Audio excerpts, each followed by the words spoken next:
name is John Seeley. I'm a volunteer for the park. That means I don't get paid. It also means they can't fire me either. Anyway, I've been coming down here for more than 50 years. And before it was a park. It was established in 1976 as a national monument. It's about 15,000 acres in, and it was designated a national park in 2003, and it's about now almost 27,000 acres. But the reason we're here this morning, the reason this park is here, is because this is the largest remaining tract of old-growth bottomland hardwood forest left in the U.S. of A. Old-growth bottomland hardwood forest. Boy, that's... Anyway, that's just a fancy word for floodplain forest. The Congaree is a floodplain attached to the Congaree River about 3 miles due south of us. And there's an old saying, the floodplain belongs to the river and the river belongs to the floodplain. You cannot separate the two. The rivers flood, floodplains flood. Several times a year the Congaree River floods. And if it's a really big flood, if we get a lot of rain in that watershed that goes way up in North Carolina, the Congaree River is right down here. It's about 3 or 4 miles wide, not 400 feet. It's been doing that since time immemorial. That's what it's supposed to do. Anyway, the Congaree, old growth bottomland hardwood forest. Anybody know what old growth is? What old growth? What is that? Big. Big. Okay. Not happy. Let me tell you the definition I like the best, and there's lots of definitions of old growth. The best one I've ever heard is where the trees are reaching their max. It's where an area of very low human impact, and where the trees are reaching their maximum reported sizes and ages. And that fits this place to a T.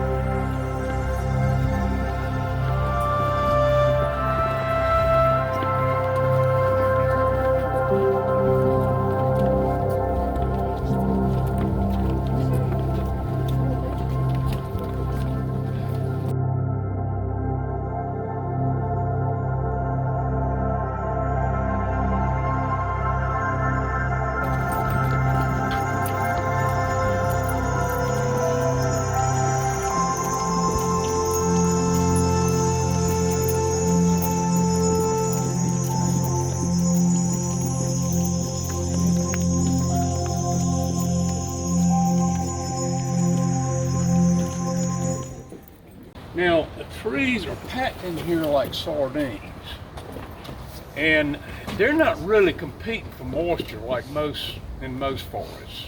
The moisture is right, in this case, on top of the surface. So these trees in here have a shallow root system, very shallow. In fact, we'll see some that get blown over by wind. The biggest impact on this forest is wind, strong winds that blew down that 160-foot cherry bark oak years ago. So these roots are shallow rooted, and when these trees finally blow over, you wonder what holds them up.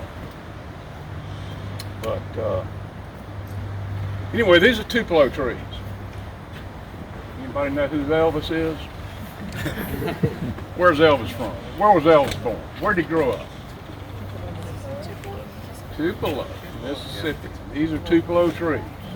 All these big hardwoods around here are Tupelo. There are a few red maples scattered in there, but Tupelo, Mississippi. We think it's an Indian word that means Elvis. But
called Dwarven muck.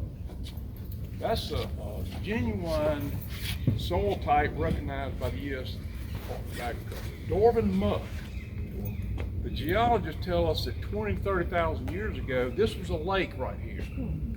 And they've done sediment pollen core. They've gotten pollen from 10 feet below, and they found spruce and fir that is now up in Alaska.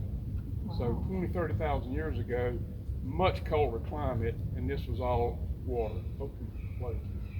Over the years, it's filled in with partly decomposed leaves, twigs, organic matter, and it's really not very fertile soil. It's low in oxygen, for example. There are only a few trees that can grow in this dwarven muck. Tupelo and cypress, red maple, and a few others.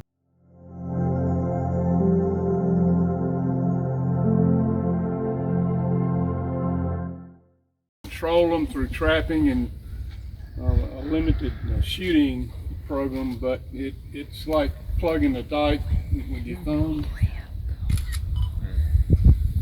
Behind me here is number 3. Stop number 3 for the self-guided boardwalk. This is the bald cypress. And the so-called wood eternal. This tree can live to be well over 1,000, even 2,000 years old. This guy here is not that old, but it's probably several hundred years old. We don't know.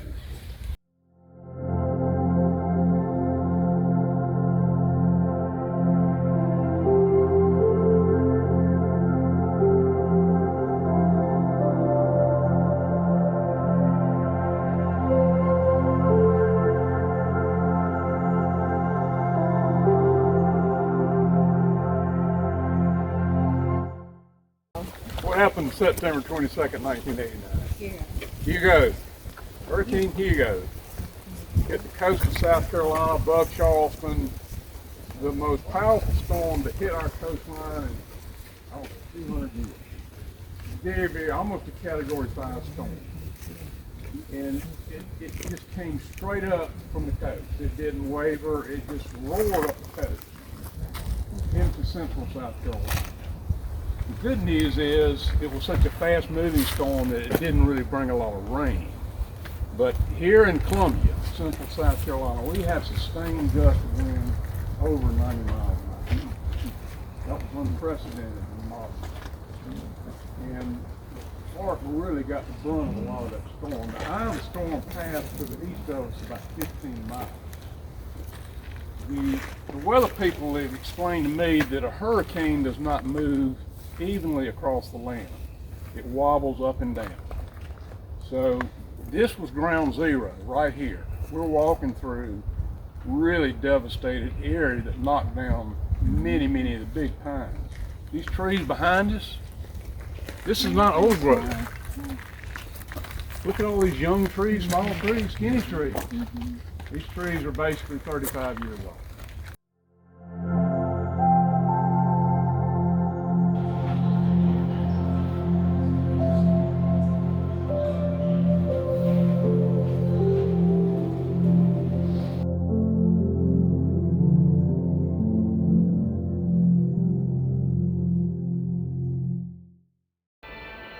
The results of the climb of this tree indicates that it is currently the tallest living representative of its species at 169.5 feet tall.